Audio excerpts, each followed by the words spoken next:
بسم الله الرحمن الرحيم. اخوان، تعريف نحن الشيعة للإمامة، طبعا الأخ العزيز شيخ العاصي كبرني شوي الله يحفظك، نقل التعريف كما موجود في كتبهم، وأنا أشكره على هاي الأمانة العلمية. قال عبد الرحمن بن محمد ابن خلدون في مقدمته في الجزء الأول صفحة 97: معنى الإمامة والخلافة نيابة عن صاحب الشريعة. عن صاحب الشريعة، هاي الكلمة يجب أن يحفظها الشيخ أحمد في حفظ الدين وسياسة الدنيا. تسمى خلافة وإمامة، والقائم به خليفة وإمامة. ليش قلت لك اعطيني التعريف؟ الله يحفظك. وقال مسعود ابن عمر ابن عبد العزيز السبززاني في شرح المقاصد في علم الكلام الجزء الثالث صفحة 422: وقال الإمام الرازي: هي رئاسة عامة في الدين والدنيا لشخص واحد من الأشخاص. طبعا تعريف الجويني الرجل نقلها صحيح. كذلك نحن تعريف الشيعة الإمامية في هذه المسألة نقول هي شنو؟ هو مصطلح أطلق على من يخلف النبي صلى الله عليه وآله، وأن يكون الخليفة المفترض طاعته على جميع المسلمين في إمامته في زعامة الدين والرئاسة العامة على جميع الناس. هذا شنو اخوان؟ هذا عندنا تعريف الامامه. الان حتى لا يضيع الوقت من عندي ومن عندك، اتمنى تجاوبني على هذا السؤال: هل الامامه عندك اصلا من اصول الدين ام فرع من فروع الدين؟ الك جاوبني وانا بخدمتك. خلص وقتك يا شيخ، انت انهيت وقتك بنفسك. الان 3 دقائق من جديد لاستاذنا شيخنا الفضل هذا احمد العاصي. 3 دقائق تكلم. أنا ألاحظ أنني والله على الرغم من انشغالي لكن أنا سأجيبه ولن أسأله سؤال واحد كمان. يعني شوفوا حتى أبو منتظر أنا لن أسأله. كمل. سأضطر يعني أجيب فقط على أسئلة. أما الإمامة عندنا باتفاق الشيعة قبل السنة من الفروع. هيقول لي طب وقد ورد بعض عبارات تدل على الأصول، سنوجهها لك، لكن أنا سأبين له أن حتى علماء الشيعة يقرون أن مسألة الإمامة عندنا من الفروع. هذا بحث أنا فعلته قديما، جمعت فيه أقوال الشيعة والسنة. يقول محمد مكي العاملي في كتابه الإلهيات: وقد اتفقت كلمة أهل السنة أو أكثرهم على أن الإمامة من فروع الدين. قال الغزالي: اعلم أن النظر في الإمامة ليس من المهمات وليس من فن المعقولات بل من الفقهيات. وقال الآمدي: واعلم أن الكلام في الإمامة ليس من أصول الديانات ولا من الأمور اللابديات بحيث لا يسع المكلف إلا الإعراض عنها. وقال الإيجي: وهي عندنا من الفروع وإنما ذكرناها في الكلام في علم الكلام تأسيا. وقال التفتزاني: لا نزاع في أن مباحث الإمامة بعلم الفروع أليق لرجوعها إلى أن القيام بالإمامة ونصب الإمام بالصفات المخصوصة من فروض الكفايات. يقول أيضا ناصر مكارم الشيرازي في كتابه نفحات في القرآن، يقول أيضا وينقل فيما يتعلق بالإمامة قبل الشيرازي أنقل كلام الجلبيكاني: واتفقت كلمة أهل السنة وأكثرهم على أن الإمامة من فروع الدين. في شرح هنا في محاضرات في الإلهيات للجلبيكاني، الشرح الجزء الأول صفحة 345. جعفر السبحاني في كتابه محاضرات أيضا في الإلهيات للسبحاني الجزء الأول صفحة 326 يقول: والإمامة رئاسة عامة في أمور الدين، واتفقت كلمة أهل السنة وأكثرهم على أن الإمامة من فروع الدين. فإذا مسألة الإمامة عندنا من فروع الدين باتفاق علمائكم قبل علمائنا. وأما ما ورد من بعض عبارات تدل على أنها من الأصول، لاحظوا، فهذا خلاف في عبارة سنوضحه. فلا يستطيع إنسان يقول مثلا البيضاوي يقول القرطبي قال، هذا في الآخر سينسب إلى من؟ سينسب إلى الشخص، فيقول قد قال القرطبي أنها من أصول الدين، قد قال البيضاوي، لكن مذهب المخالف يستقرأ من أين؟ من كتبه العقائدية. فهنا اتفاق الشيعة والسنة أن الإمامة عندنا من الفروع وليس من الأصول. أما قول البعض فيوجه، ولا تستطيع أن تقول إن هذا مذهب أهل السنة لأن عالم أو 2 قالوا وأنت فهمت كلامه خطأ. واضح؟ فإذا مذهب أهل السنة أن الإمامة من الفروع باتفاق علمائك. ولو أردت أن أنقل لك، لكن أنا عندي الوقت ضيق جدا، 50 عالم من علمائك. تفضل. يا الله، اللهم صل على محمد. اللهم صل على محمد وآل محمد. الشيخ أحمد العاصي، مع احتراماتي لك، أنت الظاهر يعني ما قاري كتبك بالصورة الجيدة حتى تعرف هل هي فرع أم أصل. ذهبت إلى علماء الشيعة، يا أخي علماء الشيعة ينقضون عليكم ولا يثبتون لكم. تفضل اخوان، يقول انا لا تجيب لي البيضاوي، انا ما رايح للبيضاوي ولا واصل للبيضاوي ولا اوصل لك للقرطبي.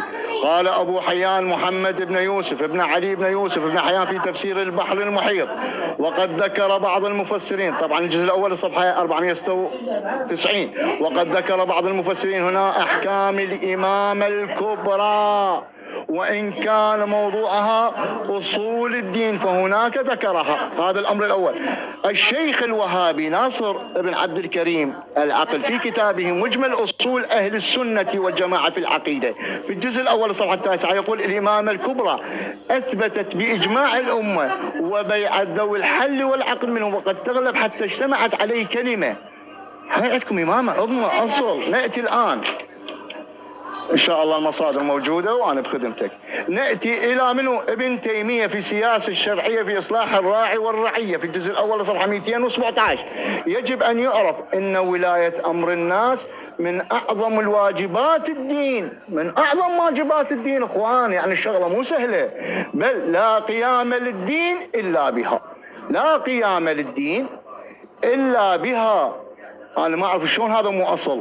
على كل، وهذا شمس الدين أبو العون محمد بن أحمد سالم السفرين الحنبلي في لوامع الأنوار البهية وسواطع الأسرار الأثرية في شرح الدرة المضية في على عقد الفرقة المرضية في كتاب العقيدة فصل الإمامة ومتعلقات. أخوان، عندما نقول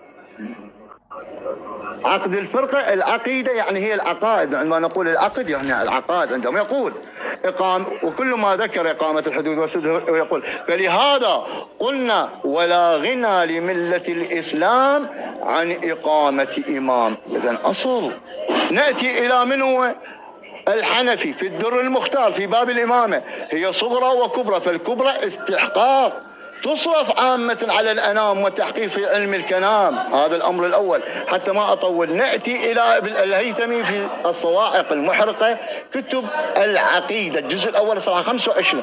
اعلم أيضا أن الصحابة أجمعوا على أن نصب الإمام بعد انقراض زمن النبي واجب، بل جعلوه أهم الواجبات. شلون تقول عندنا فرع؟ شلون يا شيخ أحمد العاصي؟ نأتي إلى منو؟ عبد العزيز الراجحي عالم الوهابي في شرح العقيدة الطحاوية الجزء الأول صفحة 366. بس هاي يجب إقامة الخليفة والولي، ويجب على الناس أن ينصبوا خليفة وولي فيهم يقيم فيهم بأمر الله. إذن الأمر عندك هو أمر شنو؟ قادم. سؤالي لك حتى بعد أني أعطيك الوقت زيادة. نعطي وقت زيادة. تفضل كمل كلام. لا سؤال واحد. بعد أنا أثبت لك والمصادر عندي كثيرة في ذلك أن الإمامة هي أصل من أصول الدين عندك. وهذا من هو؟ خلنا نطلع لكم الكتاب إذا سمحتوا لي. وهذا شرح العقيدة السفرانية لمحمد بن صالح العثيمين يقول وإمام أهل الحق يعني الذي يقتدي به أهل الحق، لكن إمامته شنو؟ ليست إمامة مستقلة. طي وقت، بل هي إمامة تابعة للإمامة العظمى وهي إمامة رسول الله. إذن هي عندك أصل يا شيخنا، ليش تنكر هذا الأصل؟ ليش تنكره؟ سؤالي لك الآن يا شيخ أحمد العاصي وأغلق، ماذا قولك بالعلماء الذين قالوا إن الإمامة عندك أصل؟ تفضل لك الجواب. حرية تعبير. عطى الشيخ أحمد 4 دقائق. حرية تعبير 4 دقائق. 4 دقائق أخويا. 4 دقائق بالضبط. تفضل. يوسف. تفضل عاصي. شيخ عاصي. أنا الآن كم؟ طيب الحمد لله رب العالمين. يعني احنا اتفقنا 3 مداخلات عشان ننصرف لما عندي. كل ما أتى به ضيف الشيعي لا علاقة له بالموضوع. قلنا بأن علماء الشيعة قبل علماء السنة يتفقون على أن الإمام من الفروع، ولو أن الوقت يسمح لنقلت بفضل الله عز وجل من هذا البحث الذي إن شاء الله سيكون قيم للشيعة قبل السنة عشرات النقول. أنا اكتفيت ببعض المصادر. علماء الشيعة يقرون قبل السنة أن الإمام عندنا من الفروع. أما ما ذكره من كلام ابن تيمية وغيره سنوجهه، لكن أنا أضيف لكم نقل آخر لناصر مكارم الشيرازي. يقول ناصر مكارم الشيرازي فيما يتعلق بتعريف الإمامة هناك اختلاف كبير في وجهات النظر، ولذلك أنا كان المفروض أن أنا أسأله ما هو تعريف الإمامة عندك وما الفرق بيننا وبينهم، لكن الوقت لا يسمح لأني مضغوط جدا، ولا بد من وجود هذا الاختلاف. فالإمامة في نظر طائفة الشيعة وأتباع مذهب أهل البيت من أصول الدين والأسس العقدية، بينما تعتبر في نظر طائفة أخرى وهي أهل السنة، هو مش بيرد علينا، ده هو بيقرر مذهبنا، من فروع الدين والأحكام العملية. فمن البديهي ألا تتشابه النظرتين، نظرة الطائفة الإمامية وألا يكون لهما تعريف واحد. من هنا نرى أحد علماء السنة يعرف هكذا، فهناك اختلاف في التعريف. طيب، أما قوله أن الإمامة أعظم من أعظم واجبات الدين، نعم الإمامة من أعظم واجبات الدين، بس عشان في خلاف بيننا وبينكم نحن نقول أن ما لا يتم الواجب إلا به فهو واجب. خلوا بالكم من القاعدة دي يا جماعة. إحنا بنقول إن الإمامة عند أهل السنة مقصودة لغيرها، لكن عند الشيعة مقصودة لذاتها. عند الشيعة الإمامة منصب إلهي، عند السنة لا. يعني إيه مقصودة لغيرها؟ الله عز وجل أمرنا بمثلا أن القاتل يقتل. طيب يقتل بإيه؟ مثلا بقطع رقبته. هل أمر بحز الرقبة؟ لا. لكن ما لا يتم الواجب إلا به فهو واجب. طيب كذلك أمرك بالصلاة، فالسعي إلى المسجد يكون مقصودا لغيره. لما كانت الإمامة متعلقة بمصالح العباد وتسيير الجيوش وجمع الزكاة وإقامة الطرق وما فيه مصالح العباد، كانت من أعظم واجبات الدنيا وكذلك الدين، لأنها لو طرقت هكذا لا أصبحت الأمور على الحبل على غاربه، لا يؤخذ لضعيف ولا ينتصر لمظلوم. هكذا هذا مقصود كعلماء أهل السنة. ولذلك يعني ما دمت أنت مصمم على فهم كلامك على غير وجهه، يعني أخالف شرطي وأسألك سؤالا. احنا نفرق الآن، افهموا هذا التفريق. أهل السنة يقولون أن النبي صلى الله عليه وسلم إمام ديني بعد موته، وهذا هو السؤال الذي كنا نسأله. فالحكم الديني لم يخلو، يعني التشريع وكذا لا يثبت لأحد ابتداء للنبي والنسخ وما شابه لأحد. فعندنا النبي كان حاكم سياسي وحاكم ديني، بعد موته خلى الحكم السياسي. الشيعة يقولون خلاف ذلك، ولذلك يقول هنا نقطة مهمة جدا ستعرفون بها الفرق. اللهم صل على محمد. هنا في كلام ناصر مكارم الشيرازي بعد أن ذكر ويقول المرحوم الشيخ المفيد في أوائل المقالات في بحث العصمة ما يلي: أن الأئمة القائمين مقام الأنبياء في تنفيذ الأحكام وإقامة الحدود وحفظ الشرائع وتأديب الأنام معصومون كعصمة الأنبياء. فطبقا لهذا التعريف الذي يجاري ما يعتقد به أتباع أهل البيت أن الإمامة أعلى مرتبة وأشمل من الزعامة والحكومة على الناس، بل إن جميع مسؤوليات الأنبياء سوى استلام الوحي وما شابهه ثابت للأئمة. من هنا فشرط العصمة المتوفر في الأنبياء متوفر في الأئمة. لهذا فقد جرى تعريف الإمامة في نظر الشيعة كما ورد في شرح إحقاق الحق: منصب إلهي حائز لجميع الشؤون الكريمة والفضائل إلا النبوة. انتهى وقتك شيخ أحمد. دولة 4 دقائق. اي والله 4 دقائق. بسم الله الرحمن الرحيم. عفوا والحمد لله رب العالمين. يا ابو العقل، دي المداخله الثالثه عشان تبقى الاخيره عشان ننصرف للعمل. يا الله، اللهم صل على محمد وآل محمد. مع احتراماتي للشيخ أحمد العاصي، سقط سقطة كبيرة بصراحة، وأنتم شاهدون عندما قال قد خلا منصب الإمامة بموت النبي. الآن إخوان يا أما يرد على محمد ابن عبد الكريم ابن أحمد الشهرستاني في نهاية الأقدام في علم الكلام في الجزء الأول صفحة 186، والدليل الساطع على وجوب الإمامة سمعا اتفاق الأمة بأسرها من الصدر الأول إلى زماننا: إن الأرض لا يجوز أن تخلو عن إمام قائم بالأمر. نأتي وهذا ابن حجر العسقلاني في فتح الباري شرح صحيح البخاري. يا شيخ أحمد العاصي أنت تعرف من أيام التليجرام، المفروض ما تتولط وياي. في الجزء السادس صفحة 494: وفي صلاة عيسى خلف رجل من هذه الأمة مع كونه في آخر الزمان وقرب قيام الساعة دلالة للصحيح من الأقوال: إن الأرض لا تخلو عن قائما لله بحجة. وهذا جمال الدين أحمد بن محمد الغزنوي في كتابه أصول الدين في الجزء الأول صفحة 269: الإمامة لا بد للمسلمين من إمام يقوم بمصالحها وتنفيذ أحكامها. وهذا ابن تيمية في مجموع الفتاوى يقول: فإن الأرض لا تخلو من قائما لله بحجة. الآن أخي العزيز أحمد العاصي، أعطيك وقتك، من هو الآن في زمانك قائم لله بحجة؟ من هو إمام زمانك حسب تعبير علمائك؟ تفضل جاوبني على هذا السؤال وأقطع. من هو إمام زمانك؟ تفضل لك إمام زمان الحكم الديني، إمام زمان يقول لا تخلو الأرض من حجة من قائم. من هو القائم بأمر الله؟ حبيبي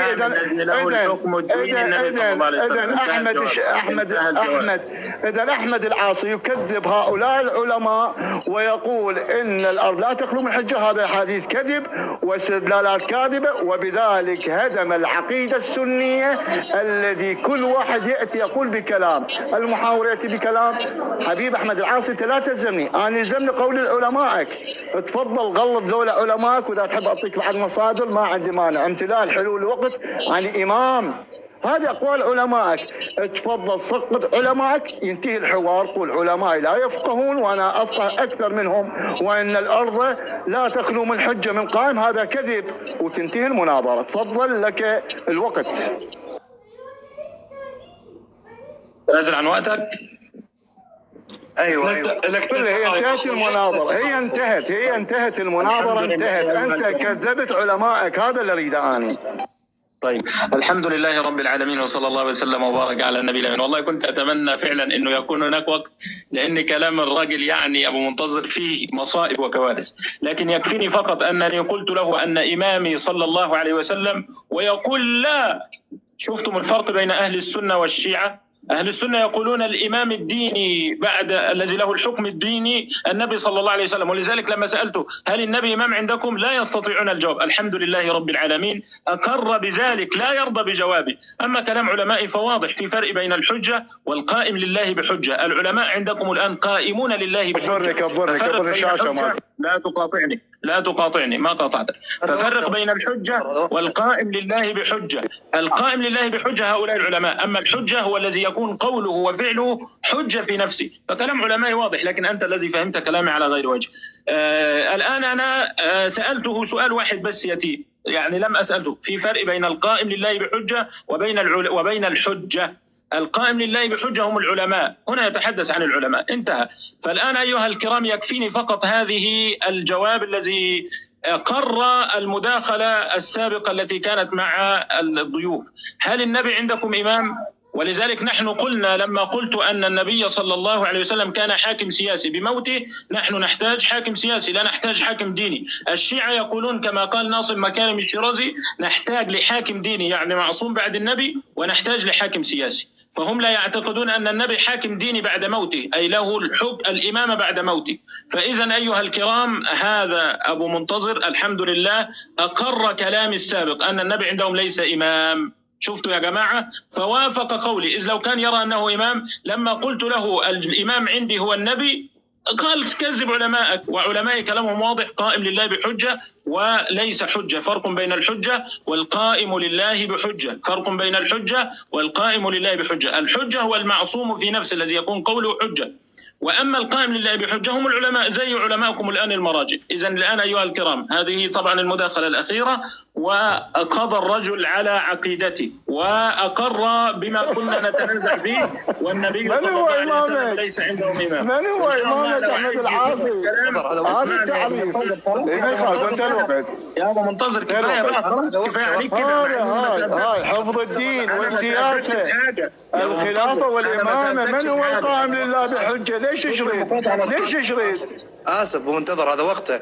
تفضل شيخ عاصم تفضل. لا أعد هذا الوقت ثاني. أنا سكت مش هذا. أنا أعطيك الوقت. هذا دقيقة حرية، دقيقة حرية. نعم عدتهم كله.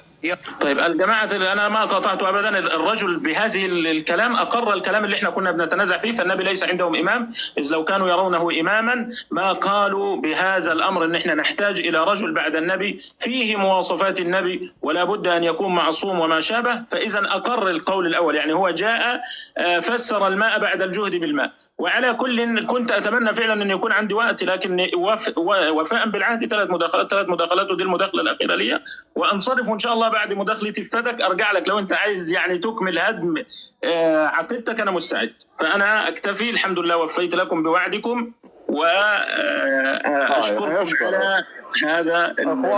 بالبدايه كلامه ان شاء الله. لا انتهت، تروح الله وياك، انزل الله وياك، انتهت الوقت، خلاص تريد ان تبقى كيفك، تريد ان تبقى. السلام عليكم ورحمه الله وبركاته. اخوان، احمد العاصي لم ياتي باي مصدر على كلامه، وانا ثبت له ان الامام. خلنا نكمل، خلنا نبين للعالم.